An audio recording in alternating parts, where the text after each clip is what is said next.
Hi friends, ఈరోజు మనం news పేపర్లో పబ్లిష్ అయిన న్యూస్ని ఒకసారి పరిశీలిద్దాం. మెగా డిఎస్సిలో బోగస్ సర్టిఫికేట్లు పరిశీలనలో వెలుగులోకి అంటూ ఒక న్యూస్ అయితే పబ్లిష్ అయింది. ఇది అనంతపురం జిల్లాకు సంబంధించిన న్యూస్. ప్రధానంగా మనం మెయిన్ పాయింట్స్ చూద్దాం ఒకసారి. మెగా డిఎస్సి 2025లో నకిలీ సర్టిఫికేట్ల కలకలం రేపుతోంది. గత నెల 28, 29, 30 తేదీల్లో ధృవపత్రాల పరిశీలన పూర్తయింది. అందులో కొన్ని నకిలీ సర్టిఫికేట్లు ఉన్నట్లు ఆరోపణలు రావడంతో పునః పరిశీలన చేస్తున్నారు. ఇందులో అనేక నకిలీ సర్టిఫికేట్లను అధికారులు గుర్తించారు. ఉమ్మడి అనంత జిల్లాలో 807 ఉపాధ్యాయ పోస్టులు భర్తీ చేస్తున్నారు. 757 మంది ధృవపత్రాల తొలి విడతలో పరిశీలించారు. రెండవ విడతలో 13 మంది, మూడో విడతలో 3 అభ్యర్థుల ధృవపత్రాలు పరిశీలించారు. అయితే ఈ వెరిఫికేషన్లో చాలా వరకు బోగస్ సర్టిఫికేట్లు వెలుగులోకి వచ్చినట్టు తెలుస్తుందన్నమాట.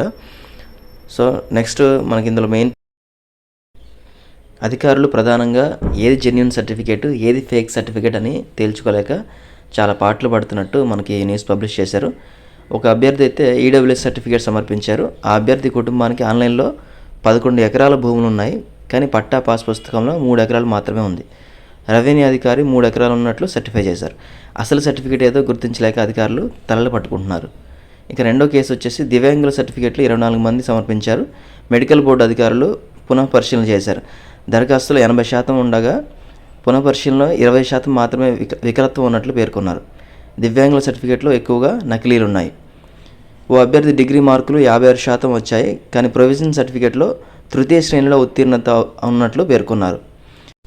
మరో అభ్యర్థి పేపర్ 2లో మంచి మార్కులు సాధించారు, కానీ ఒక పేపర్కి డిఎస్సికి ప్రిపేర్ అయ్యి ఇంకో పేపర్కి అప్లై చేసినట్టు అధికారులు గుర్తించారు. డిగ్రీలో ఒక సబ్జెక్ట్ చదివి డిఎస్సిలో మరో సబ్జెక్టు దరఖాస్తు చేశారు. కుల ధృవపత్రాల్లో కూడా తేడాలున్నాయి. మహిళా అభ్యర్థులు తమ తండ్రి పేరుతో కుల ధృవపత్రాలు కొందరు సమర్పించారు, మరికొందరు భర్త పేరుతో కుల ధృవపత్రాలు సమర్పించారు. దీంతో అధికారులు ఏ సర్టిఫికేట్స్ని పరిగణలోకి తీసుకోవాలో తెలియక ఏది జెన్యూన్ ఏది ఫేకో నిర్ధారించలేక పాటలు పడుతున్నట్టు మనకి ఈ న్యూస్ అయితే పబ్లిష్ చేయడం జరిగింది. ప్రిఫరెన్స్తోనే తంట. దరఖాస్తు సమయంలో అభ్యర్థుల నుంచి ప్రిఫరెన్స్ తీసుకోవడంతో సమస్య నెలకొంది. SGT, SA, TGT, PGT, principal ఇలా చాలామంది అభ్యర్థులు 2 లేదా 3 లేదా 4 పోస్టులకు ఎంపికయ్యారు. అవగాహన లేక పోస్టుల సంఖ్యను దృష్టిలో ఉంచుకొని ఎస్జిటి పోస్టుకు తొలి ప్రాధాన్యత ఇచ్చారు. ఇప్పుడు ఇదే వారి పాలిట శాపంగా మారింది. ఇదే పోస్టు తీసుకోవాల్సిందేనని అధికారులు స్పష్టం చేయడంతో కొందరు అభ్యర్థులు తెలివిగా సర్టిఫికేట్ల పరిశీలన సమయంలో ఎస్జిటి సర్టిఫికేట్లు లేవని చెప్పారు. ఎస్జిటి సర్టిఫికేట్లు లేకుంటే తర్వాత ఎస్ఏ, పీజీటీ, టీజీటీ పోస్టు ఇస్తారు. ఎన్ని పోస్టులకు ఎంపికై ఉంటే అన్ని పోస్టుల సర్టిఫికేట్లు జత చేస్తేనే అర్హుల జాబితాలో చేర్చాలని, లేదంటే అనర్హులుగా పరిగణించాలంటూ ఉన్నతాధికారులు ఆదేశాలు జారీ చేశారు.